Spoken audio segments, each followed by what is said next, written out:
بسم اللہ الرحمن الرحیم رب زدنی علما۔ سوال: کیا مشرکین مکہ بھی اللہ کو الہ مانتے تھے؟ جواب: مشرکین مکہ اللہ کو بھی الہ مانتے تھے، مگر اللہ کے علاوہ اور بہت سے الہ بنائے ہوئے تھے۔ ان کا اعتراض ہی یہ تھا۔ اللہ تعالیٰ فرماتا ہے، اس نے سارے معبودوں کی جگہ بس ایک معبود بنا لیا، یہ تو بڑی عجیب بات ہے۔ سورہ صاد آیت نمبر 5۔ مشرکین مکہ اللہ کو سب سے بڑا الہ ماننے کی وجہ سے سخت مصیبت میں صرف اللہ ہی کو پکارتے تھے۔ اللہ تعالیٰ فرماتا، ان سے کہیے اپنا حال تو بتاؤ کہ اگر تم پر اللہ کا کوئی عذاب آ جائے یا قیامت آ پہنچے تو کیا تم اللہ کے سوا کسی اور کو پکارو گے؟ اگر تم سچے ہو تو بتاؤ، بلکہ تم اسی کو پکارتے ہو، پھر جس دکھ کے لیے تم پکارتے ہو اگر وہ چاہتا ہے تو اس کو دور کر دیتا ہے، اور جن کو تم شریک بناتے ہو اس وقت ان سب کو بھول جاتے ہو۔ سورہ انعام آیت نمبر 40-41۔ سوال: مشرکین مکہ غیر اللہ کی عبادت کیوں کرتے تھے؟ جواب: مشرکین مکہ غیر اللہ کو اپنا سفارشی اور اللہ کے قرب کا ذریعہ سمجھتے تھے۔ وہ کہا کرتے تھے جیسا کہ اللہ تعالیٰ نے فرمایا، ما نعبدهم إلا ليقربونا إلى الله زلفى۔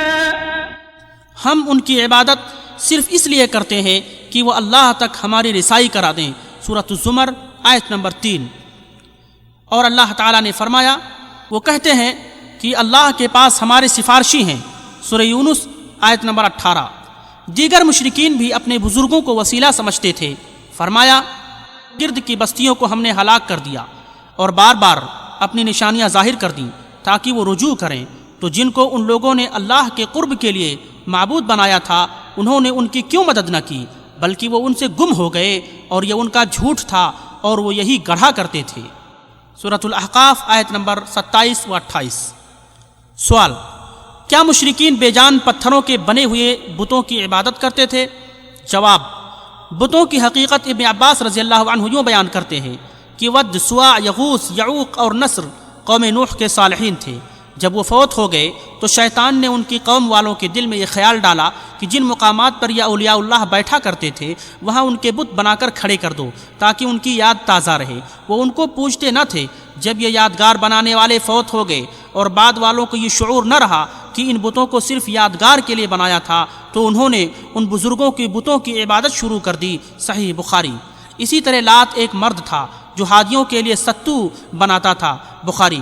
عائشہ رضی اللہ تعالی عنہا سے روایت ہے کہ ام سلمہ رضی اللہ تعالی عنہا نے رسول اللہ صلی اللہ علیہ وسلم کے سامنے حبشہ کے معبد کا ذکر کیا جسے ماریا کہا جاتا تھا۔ اس میں تصویریں تھیں۔ رسول اللہ صلی اللہ علیہ وسلم نے فرمایا، یہ ایسے لوگ ہیں جب ان میں کوئی نیک بندہ مر جاتا تو اس کی قبر پر سجدہ گاہ بنا دیتے ہیں اور تصویریں بنا دیتے ہیں۔ یہ لوگ اللہ کے نزدیک بدترین مخلوق ہیں۔ بخاری۔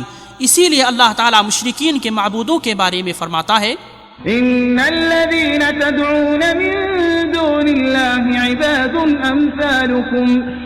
مشرکو، بے شک تم اللہ کے سوا جن کو پکارتے ہو وہ تم جیسے بندے ہی ہیں۔ سورۃ الاعراف آیت نمبر 194۔